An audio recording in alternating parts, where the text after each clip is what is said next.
Hello and welcome back. I wanted to mention a few of the themes that I saw happening in the discussion board post for the science and sustainability section as well as the native apocalypse section. And then we'll move on to the last bit of reading in the anthology and the Dropbox assignment. So concerning the indigenous science and sustainability section, a few of you mentioned how the relationship between humans and non-human animals was portrayed in Midnight Robber and Land of the Golden Clouds, as well as the animal as a trickster figure in St. Louis Bear Heart. My research focuses on how that particular relationship is narrated in Native literature, starting with the early 20th century. And I haven't really dug into looking at how this line of inquiry is portrayed in indigenous science fiction, but it looks like a very promising field for that. I want to not go into any more detail here because later in the course we'll be reading a short story where I think we'll be able to have a much more in-depth conversation about animal studies and native literature. Native and indigenous science fiction in particular. As far as the native apocalypse section, it looks like a number of you wrote about Sanders' story and how there's a role reversal, right, between white and Indian. And I think one thing that I hope you got from the short history by Amy Sturgis of Cherokee Removal, right, is a little bit of historical consciousness about how this happened. And I would say that you guys are right. We're meant to sympathize with this family, even though the family is not very likable.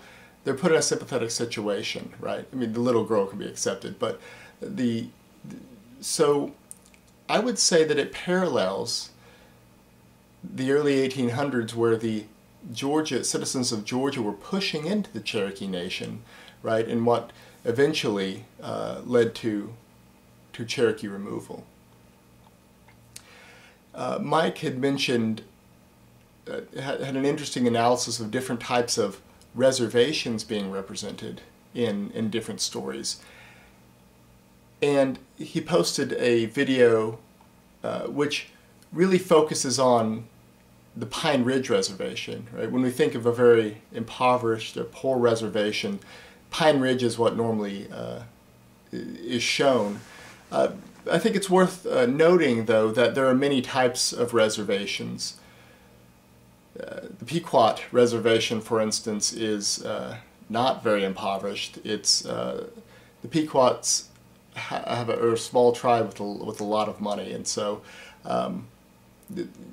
it's very different from what you would consider a reservation if you were to look at Pine Ridge as an example. And if we think about res more broadly, there are many. Oklahoma itself is basically one large reservation, even though it's not a federally recognized one. And I think the only federally recognized reservation is a little bit of land up in Osage Nation.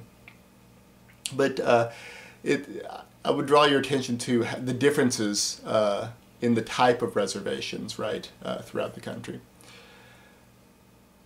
Like Mike showed us the differences in the story. One thing that we're doing for this class is we're skipping a little bit of the anthology. And I apologize if Slipstream is an interesting subgenre in science fiction for you, but it's not really my cup of tea, and I had to cut something for the time constraints. You're still definitely encouraged to go read the Slipstream stuff because there are very interesting theoretical arguments for why writers do Slipstream, but we've kept it. It's not a part of the course. So we're ending up reading the last section, which is the returning to ourselves section.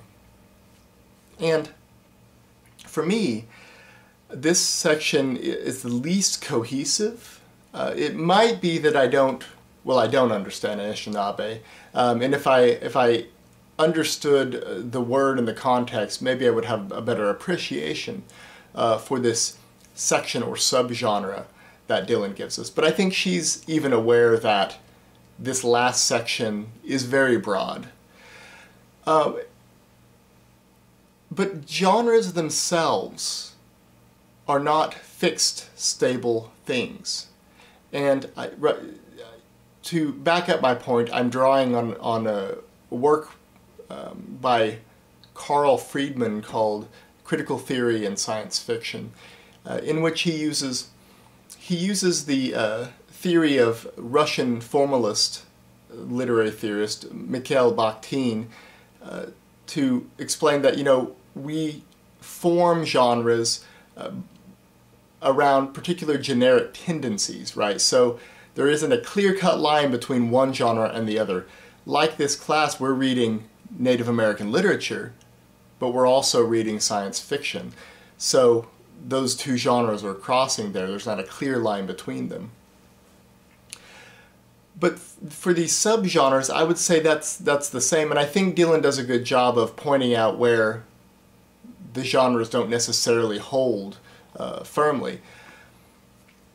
So what I want you to do for this assignment is to pick one story from the Returning to Ourselves section. And I want you to explain how you think that story could fit in any one of the other genres in the anthology. The Native Apocalypse, Contact, etc. If you have read the Slipstream section and you want to use that, that would be fine too. And you can do so in a number of different ways. Make sure to use details from that story, right? You can do that by comparing the details from the story in the Returning to Ourselves section to the story in another section, right? Or you could do it by looking at the description of the subgenre or the section and using that to explain why the story from this last section, the Returning to Ourselves section, could be placed in one of the other genres.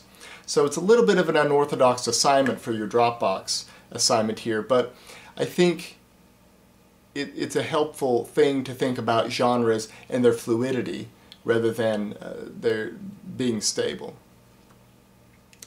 One other thing that I want to note before I let you all go is if you have some late work, even if it's in the responses, remember you have to respond in your discussion board post to 2 other people to get full credit, and you don't get that done before midnight, it would behoove you to go ahead and post it anyway and be able to get partial credit for those responses, right?